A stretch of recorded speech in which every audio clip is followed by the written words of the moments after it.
Stop. Take every goal you've written down for this year, the weight loss, the target salary, the dream house, and mentally set them on fire.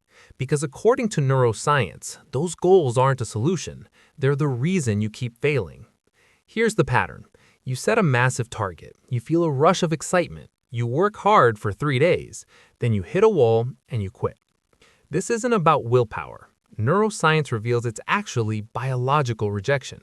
Your brain isn't broken. It's doing its job perfectly, protecting you from what's called the failure gap.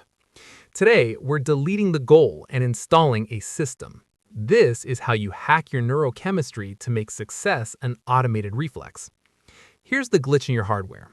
A goal is a future state of happiness that requires present-day suffering.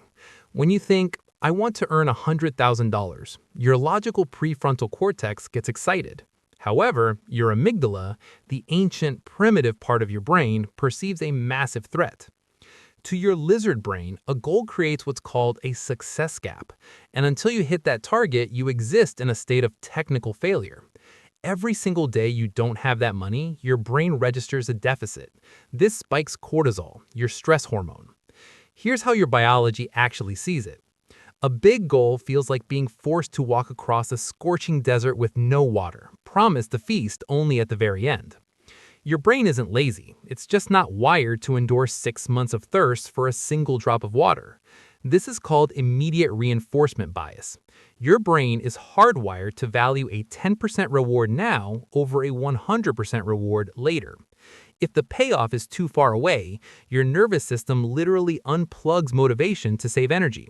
And that's why willpower never works long-term. You're not fighting yourself, you're fighting evolution. So we need to shift focus from chasing outcomes to hijacking the habit loop. Most people fail because the action, like working out or saving money, feels like punishment. And since the reward is months away, there's zero dopamine to close the loop. Systems solve this. A goal says, write a 300-page book. Your brain sees that as too big and chooses distraction instead. A system says, write for 15 minutes before your morning coffee. By shrinking the window, you move the finish line to right now. The moment you finish those 15 minutes, you get an immediate win. Your brain floods with dopamine, not in 6 months, in 6 minutes. Success isn't happening once a year. It's happening every single morning before your coffee's even cold. This is the difference.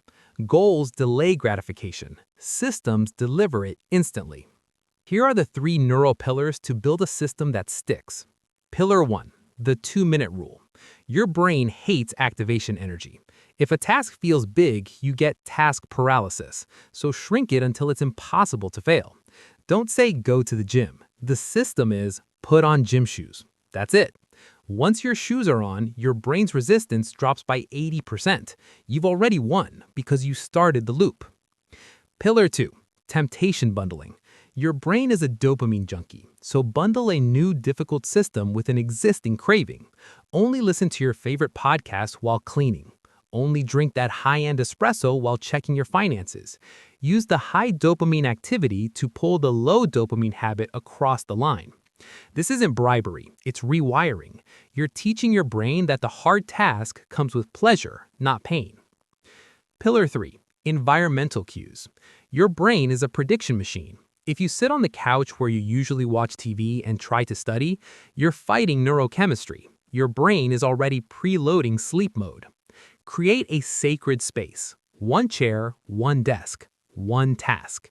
When you sit there, your brain knows exactly what's about to happen. No negotiation, no decision fatigue, just execution. Here's the difference between winners and quitters. The world elite, gold medalists, and billionaire founders don't focus on winning the trophy. They focus on perfecting the daily practice. Let me show you why this matters. The goal-oriented person is fragile. They say, I want to lose 20 pounds. They go to the gym Monday, Tuesday, Wednesday. Then Thursday comes and they're too tired. They miss 1 day. Now the goal feels broken. They think, I've already failed, what's the point?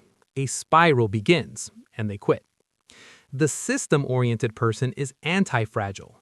They say, I go to the gym every morning at 7. Thursday comes and they miss it. Do they panic? No. Because missing one day doesn't break the system. The system is who they are now, it's their identity. They don't ask, have I lost the weight yet? They ask, did I follow my system today? Here's the shift. Goal people need the outcome to feel successful. System people feel successful the moment they execute the process. When you make the process your priority, the results take care of themselves. You stop chasing the finish line. You become the person who just shows up. And that person always wins eventually. Stop punishing yourself for not being at a finish line that doesn't exist yet. The finish line is a hallucination. The only thing that's real is the action you take in the next 60 minutes. Stop setting goals. Start building the machine.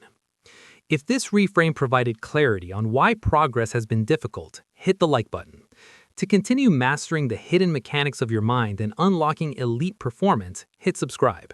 Here at Exempt Psyche, we explore the intersection of psychology and high-level strategy to help you transcend your biological limits. Here's your challenge. What's one massive goal you're deleting today, and what's the tiny system replacing it? Leave a comment below. Until next time, keep building the system.